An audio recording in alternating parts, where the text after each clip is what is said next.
This is the second generation of the new Volkswagen Beetle. And if the rumor mill has it right, this will also probably be the last of the new Beetle. Why? Because I think Volkswagen has decided that it's probably, we've run out of ideas of how to reinterpret this new Beetle idea. And I think this is more than evident when you look at this car. You see, the original car was designed as a people's car. It was supposed to be affordable, it was supposed to be practical, it was supposed to be spacious, and it's supposed to be really easy to maintain. But this car, I think, is the very exact opposite of everything that we've looked at. And this car is more about fashion, more about looks than anything else. Whereas the original Beetle didn't really care about the looks.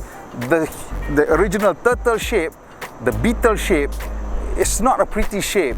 It was just, it took up that shape because it was the cheapest way to design a car. The curvy metal surfaces made it strong, so they didn't have to use a lot of reinforcement braces inside, and that's just why it looked the way it does. This one is merely copying without actually providing all that benefit. Based on the Volkswagen Golf platform, this design, this shape imposes on the car so many disadvantages. And yet, here it is. So let's take a look at this car in detail and see what's wrong and what's right with it. If you look at the interior of the car, it's clear that they've also made it very different from the first generation of the new Beetle. The first generation of the new Beetle was just simply just an ape copy of the original.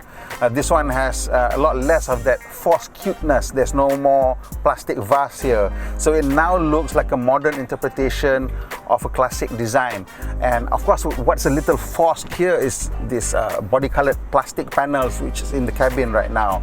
Obviously, in the original car, the dashboard was simply pressed metal and therefore was painted together with the outside, and the door panels, as discussed in those days, had the top part was usually still metal and reflected the body color outside. So here you can't do that anymore because the side impact crashes would just be, you just fail the side impact crash if it had metal inside. So these are plastic that's been engineered to have some form of force absorption, and everything in the door has been designed to absorb some form of impact forces from the side.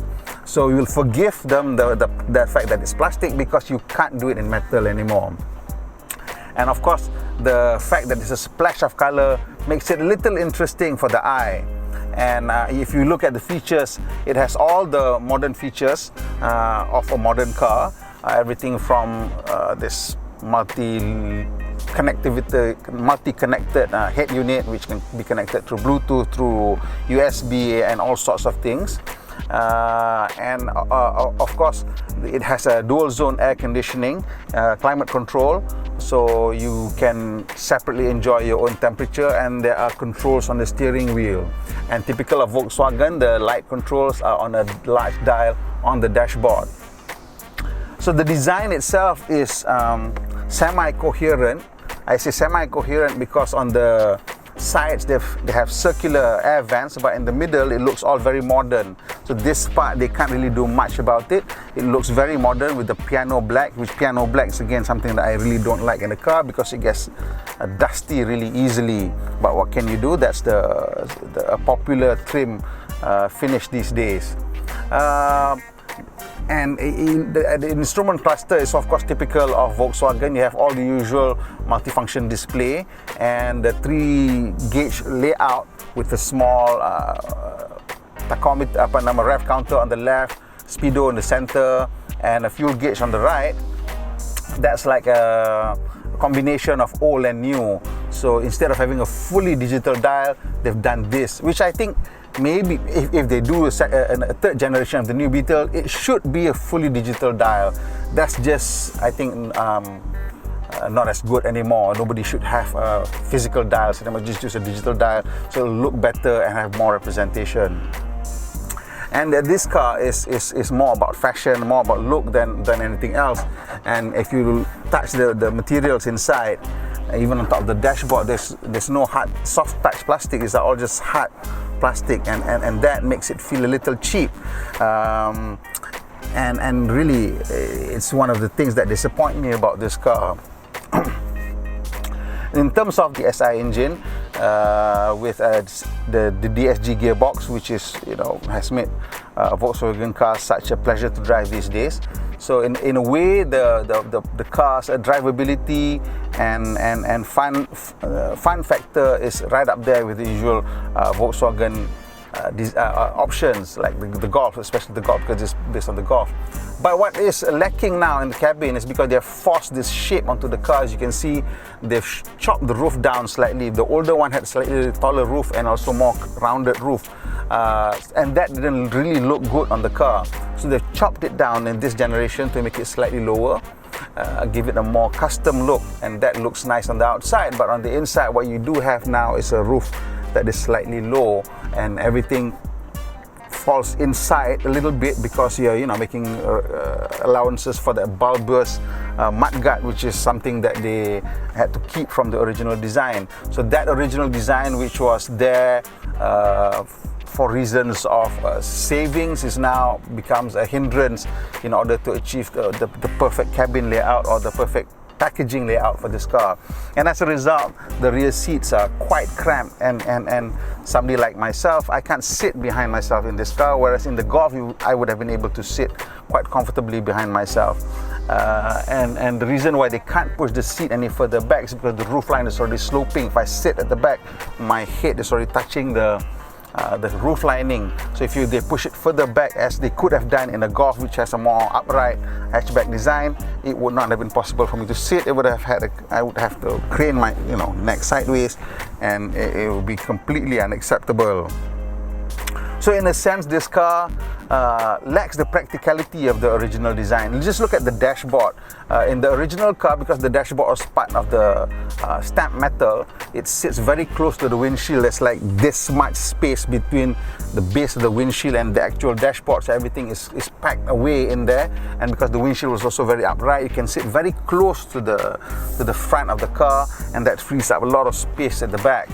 And despite it having a very compact design in terms of the dashboard and spacing, it still had a decent glove compartment, and underneath the glove compartment there's a shelf where you could put stuff in. Here, despite having all this space in front of the windscreen, like there's like this much space from the windscreen to that dashboard, the glove compartment itself is very shallow. Now why? Okay, the dashboard is this thick, but the glove compartment is just that shallow. Why is it so shallow? Because you have to pack airbags in. It's just no way they could get things to go deeper in, because they just have to pack the car with more things. Airbag for one thing, then the HVAC and all the control modules. And even the glove compartment below is relatively small, and that's about it in terms of storage area. The door hardly has anything. It just has this like flexible band on a little slot of a thing. You can't put small things here because it'll fall out. You can force a bottle of water in here. You can even force a large bottle of water in here, but that's about it.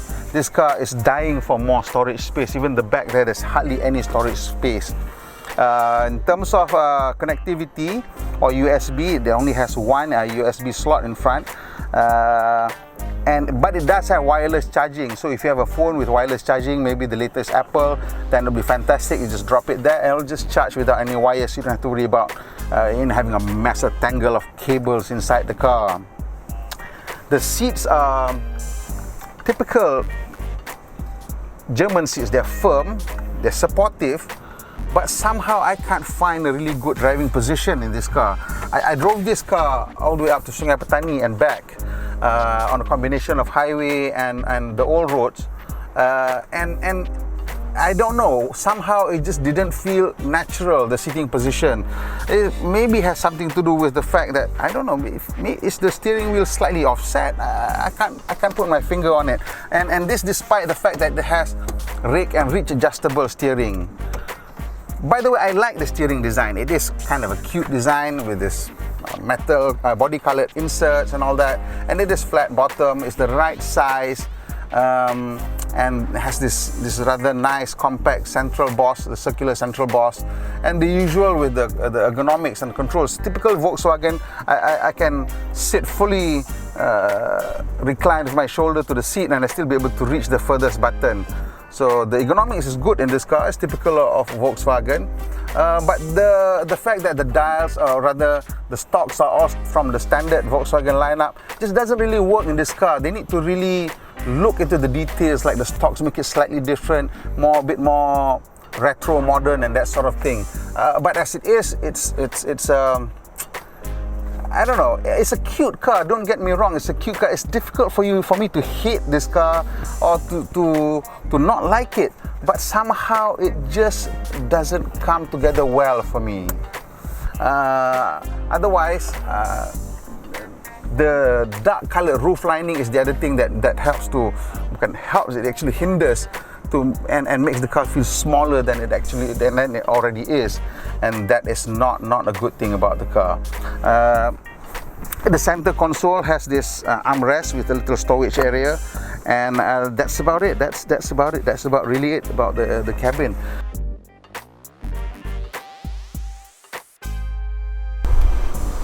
Okay, helmet for scale. You can see that the boot of this Volkswagen Beetle is not huge by any measure, but given that this car can only fit 2 adult and 2 child for long distance drives, I guess this is a fairly decent sized boot. There's some interesting features in this boot. It has a hook here for you to put maybe your nasi lemak or small bags of groceries so that it won't, tumble around in the car when you're driving. It also has hooks on the right and left here, so more things could be put in. In terms of the space, you can probably stack 1 large suitcase and 1 medium-sized suitcase, or if you really want to, 4 large duffel bags, if you really want to put 4 large duffel bags in here. And here you can see these metal hooks, and these are actually the top tether for the ISOFIX mounts or for child seats in the car. It has really very limited space for you to put child seats, so if you're actually putting rear facing child seats in this car, then nobody can sit in front, I think, practically. Front facing bolster seats, yeah, you can use that and use the ISOFIX mounts. Yeah, that would be perfect for the car. And overall, it's not a really convenient shape because it has this really tall lip. Now if you put something heavy, you're gonna have to lift it over the lip and out, and also to put back in. And there is a simple scuff plate here, but because the bumper is set quite high, if you are alone and you are struggling with heavy load, you might cause a scratch on the bumper. So it is what it is. The bumper is quite high, the load lip is quite high, so, and the scuff plate is only in here. Overall, this is still, like the whole car is about fashions, and you have to make sacrifices, and here you are making sacrifices even in the boot.